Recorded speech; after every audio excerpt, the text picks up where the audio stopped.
Bismillahirrahmanirrahim. Assalamualaikum warahmatullahi wabarakatuh.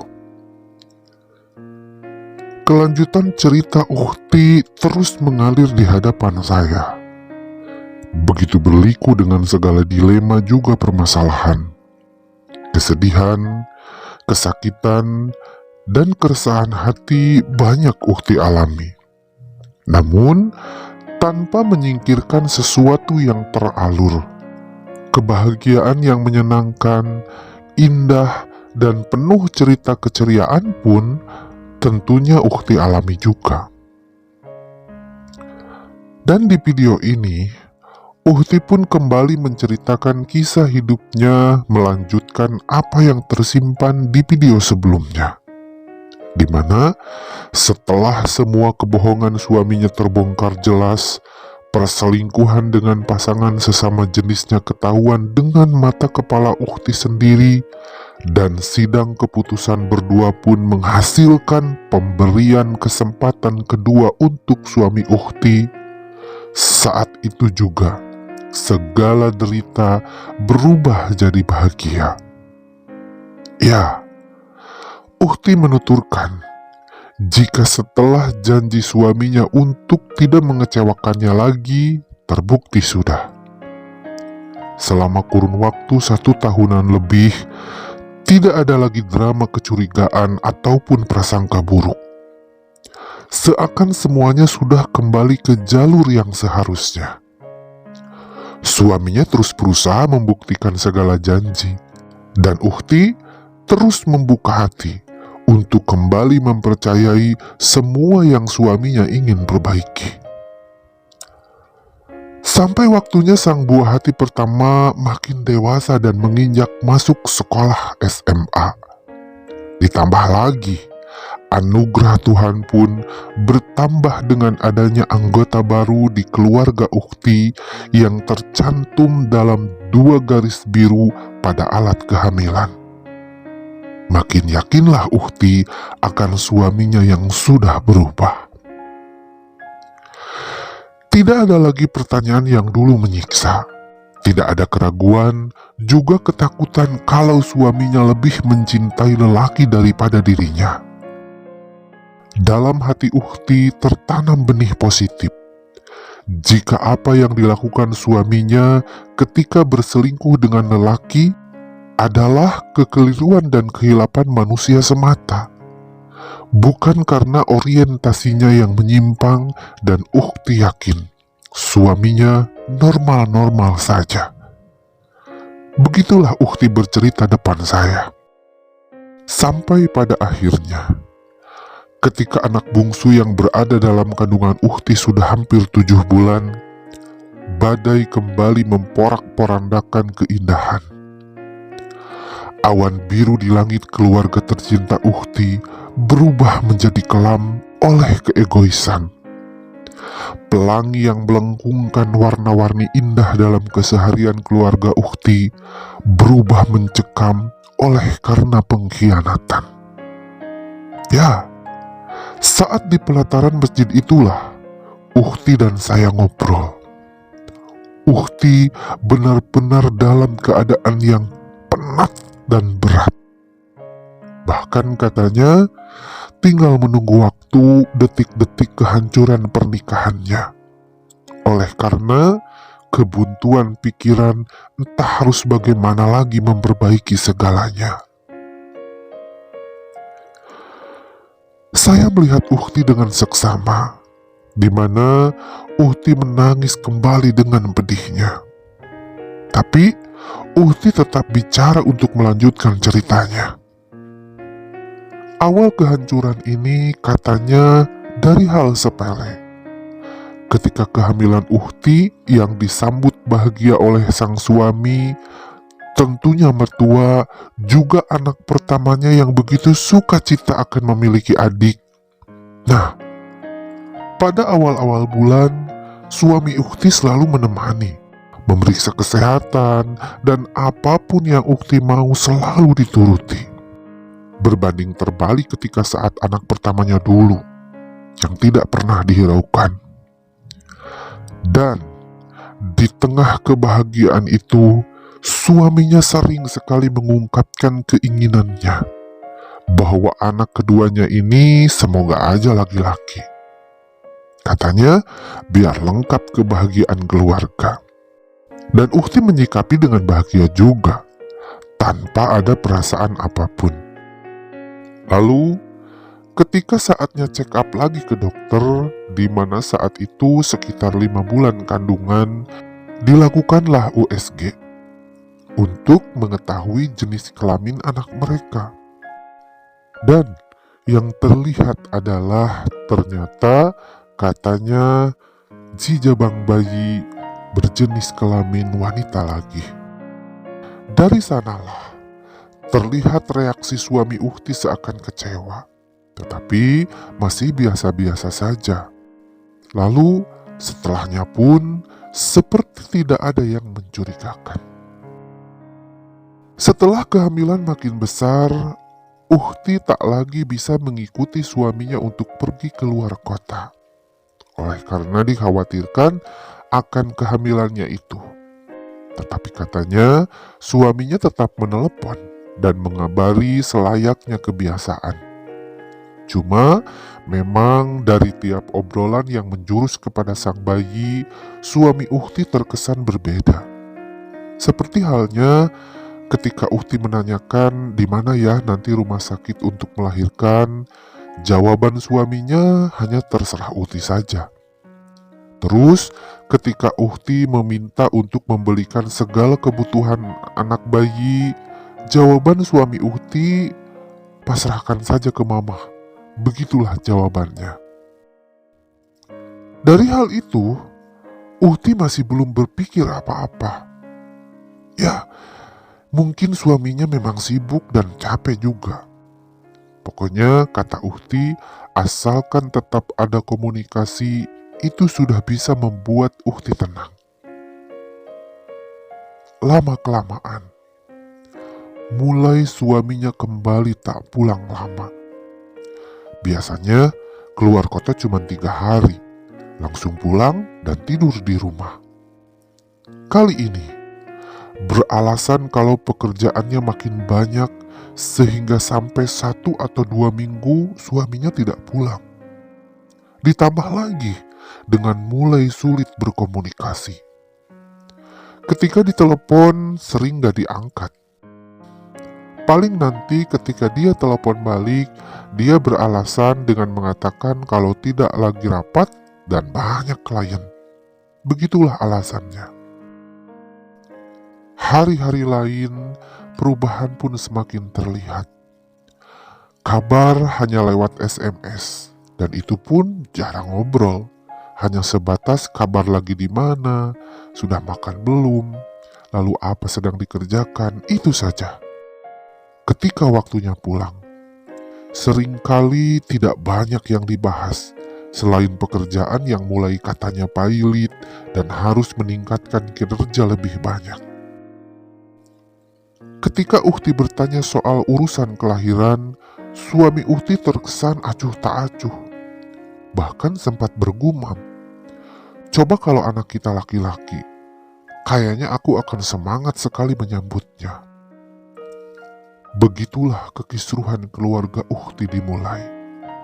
Yang hasilnya, cekcok di antara Uhti dan suaminya mulai terjadi lagi. Dan perihalnya ya soal sepele itu. Suaminya Uhti seperti tidak senang kalau anaknya wanita lagi. Dan Uhti terus mencoba memberi pengertian sama suaminya. Kalau mungkin hasil USG bisa saja salah. Dan berbagai cara lain Uhti lakukan untuk melihat suaminya bahagia. Tapi semakin lama, semakin terlihat lagi kecuekan suaminya seperti di masa lalu yang pernah merenggut kebahagiaan Uhti. Dan Uhti merasakan kembali ketakutan dan kehampaan dirinya.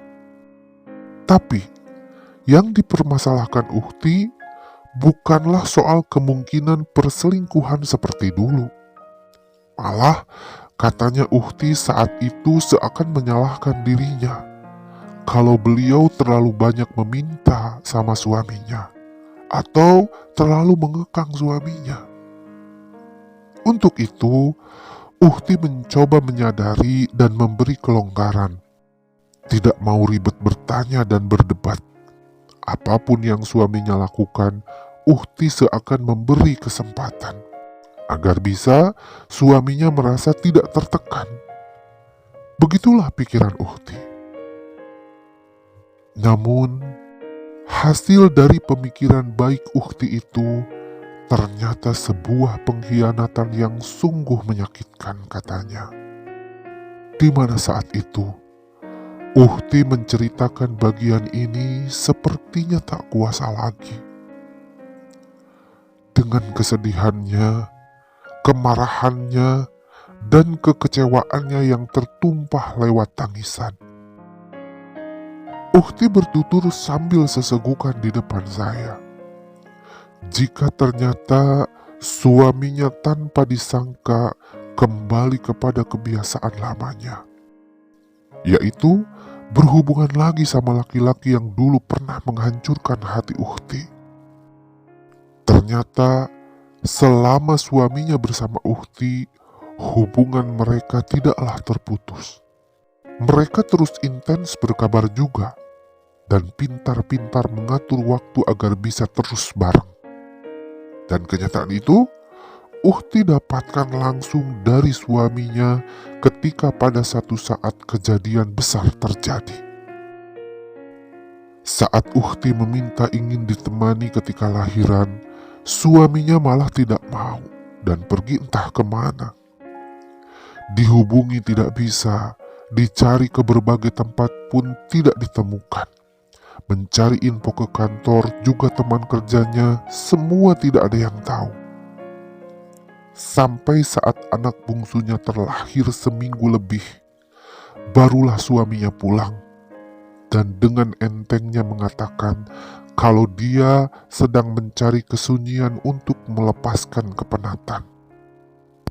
Bahkan ketika melihat anaknya lahir, dia tidak menampakkan kebahagiaan.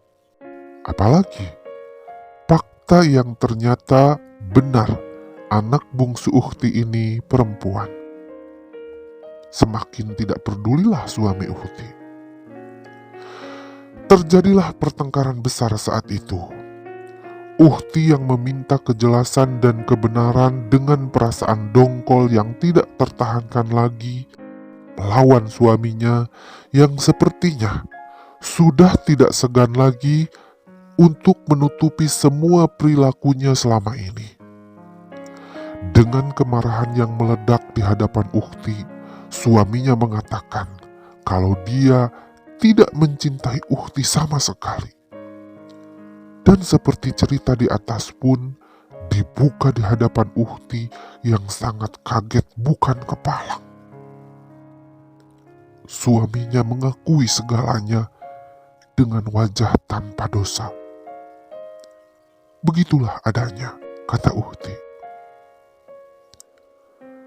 Ketika Uhti berniat mengatakan segalanya kepada orang tua dan mertuanya tentang semua perilaku suaminya malahan tidak peduli lagi.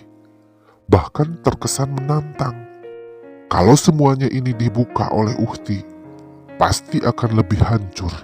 Dan dia akan bebas menentukan pilihan pasangan lelakinya. Bodoh amat dengan keluarga. Begitulah yang terjadi. Suami Uhti benar-benar sudah kegelapan. Saya yang saat mendengar itu semua sempat beristighfar dan mencoba menenangkan Uhti yang menangis.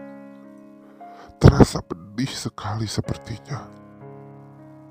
Dan Uhti pun bergumam, sepertinya kali ini Uhti tidak bisa menyelamatkan keluarganya, katanya. Sudah terlalu pedih dengan pengkhianatan akan kesempatan kedua yang beliau beri untuk suaminya. Dan saat itu, Uhti dengan suaminya hidup seakan masing-masing. Uhti masih mencari jalan terbaik, harus bagaimana menuntaskan ini semua. Sedangkan suaminya hidup semaunya. Pulang atau pergi bebas, tak ada yang bisa menghalangi. Bahkan ketika Uhti protes, pertengkaran pun terjadi lagi. Oleh sebab itu, dalam ketidakmampuan diri Uhti sebagai istri, dalam kerapuhan hatinya yang kosong, dalam kebimbangan keputusan mana yang harus diambil, Uhti terus bertahan sampai anak bungsunya berusia 8 bulan. Ya, sampai dengan saat bertemu dengan saya itulah Uhti masih bertahan dengan segenap sisa kekuatan demi anak-anak tercintanya, walaupun harus tersiksa jiwa raga. Kadang katanya, suaminya tak segan menelepon pasangan lelakinya di depan Uhti. Bermesraan lewat telepon seakan sengaja tanpa merasa berdosa. Meninggalkan Uhti dan anak-anak malam-malam sudah tak terhitung lagi. Bahkan, satu hari pernah suaminya membawa pasangan lelakinya ke rumah tanpa ada rasa bersalah. Pokoknya, kata Uhti, suaminya benar-benar sudah lupa diri dan tak peduli lagi. Dan hal itulah yang ingin Uhti diskusikan dengan saya. Apa yang harus dia perbuat seterusnya? Apa yang harus dia ambil keputusan? Berpisah dengan suaminya? Atau membuka segala cerita kepada kedua orang tua mereka? Atau terus bertahan walaupun menyakitkan? Dan kalimat Uhti terakhir pada saya setelah semua cerita terungkap. Kang, saya butuh sekali masukan terbaik untuk saya dan anak-anak dari pandangan Akang. Jika bisa, baik juga untuk suami saya. Jadi tolong ya Kang. Begitulah jeritan hati Uhti kepada saya. Subhanallah, apa yang harus saya katakan pada dilema ini? Tunggu jawabannya di video berikutnya ya. Terima kasih.